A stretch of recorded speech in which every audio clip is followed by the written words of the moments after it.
శ్రీ మహాగణాధిపతయే నమః. శ్రీ గురుభ్యో నమః. శ్రీమాత్రే నమః. తరువాతి నామం స్వాధీన వల్లభ. వల్లభుడైన శివుణ్ణి స్వాధీనం చేసుకున్న దేవి. శివుడు దేవికి అధీనుడు. ఆమెతో కలిసి నివసిస్తూ ఆటలాడుతూ ఆమె గృహమధ్యంలో ఉన్నాడు అని కాళికా పురాణం వివరిస్తోంది. మానవులకు భుక్తిముక్తులను ప్రసాదించి రక్షించడానికి శివుడు పరాశక్తి అయిన పరమేశ్వరితో కూడి ఉంటాడని వేదాలు తెలియచేస్తున్నాయి. సౌందర్యలహరిలో శివుడు శక్తితో కూడి ప్రపంచ నిర్మాణ సమర్థుడవుతున్నాడు అని శంకరులు అన్నారు. శివశక్త్యాయుక్తో యది భవతి శక్తః ప్రభవితుం. తరువాతి నామం సుమేరు శృంగ మధ్యస్థ.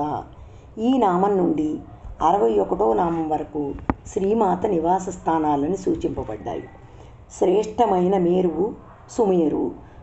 మేరువు అనగా పర్వతం. ఉత్తమమైనది ఉన్నతమైనది మేరు పర్వతం.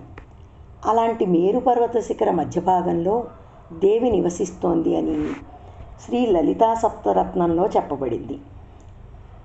శ్రీమాత నివాసం ఏది అని అన్వేషించే జిజ్ఞాసులకు శివకామేశ్వరాంకమే దేవికి నిలయమని మునిపే చెప్పినా ఆ దేవి ఇతర స్థానాల్లో కూడా ఉందని ఈ నామం తెలియజేస్తోంది. మన శరీరమే శ్రీచక్రం. శ్రీచక్రాంతర్గతంగా ఉండే సర్వానందమయ బిందువే పరమేశ్వరి. మన శరీరాన్ని ఒక్కసారి అంతర్గతంగా భావించగలిగితే మేరు శృంగం అంటే మన శిరస్సు పైభాగం. అక్కడ సహస్రారాంబుజం ఉంది. అమృత స్వరూపిణి అయిన దేవి సుధాసాగరంలో నుండి తన్ను ఉపాసించే వారిని పవిత్రులను చేస్తుంది. అలాగే సుమేరు పర్వతం పైనున్న దేవి అక్కడున్న దేవీ త్రిమూర్తులకు శక్తిని ప్రసాదిస్తూ ఉంటుంది.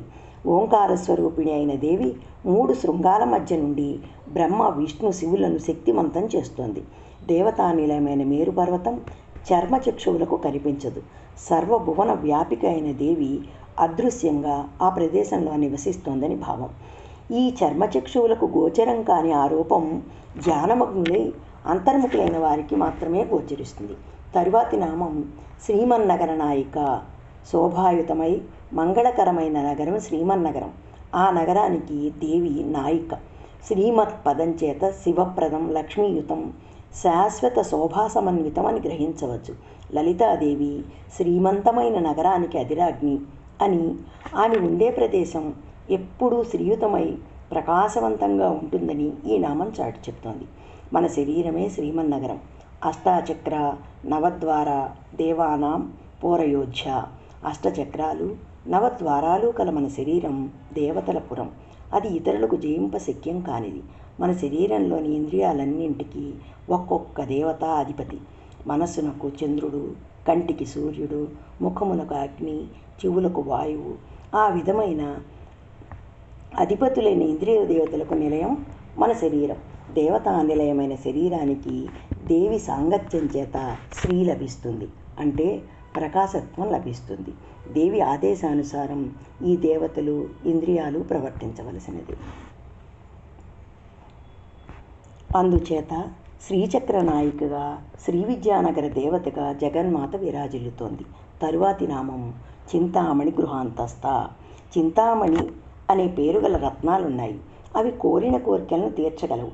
అలాంటి చింతామణుల చేత నిర్మితమైన గృహంలో దేవి నివసిస్తుంది.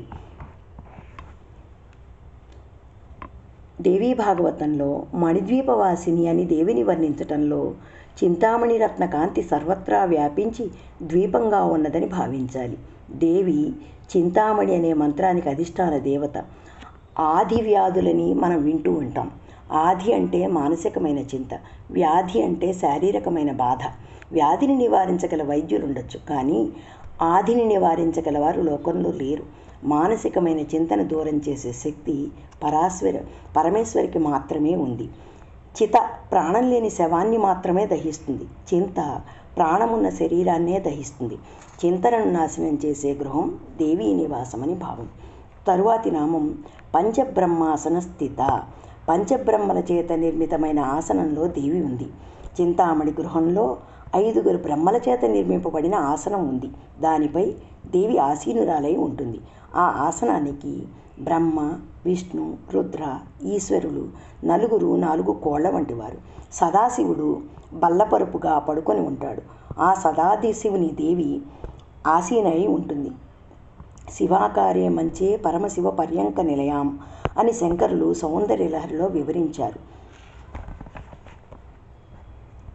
శ్రీచక్రంలోని పంచకోణాలు పంచబ్రహ్మలు. ఆ పంచకోణాలు దేవికి ఆసనం.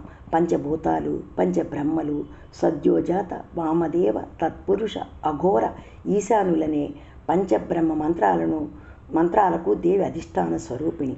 పంచప్రణవాలైన ఐం, హ్రీం, శ్రీం, క్లీం, సౌహ్ అనునివి ఆసనముగా కలది అని కూడా అర్థం.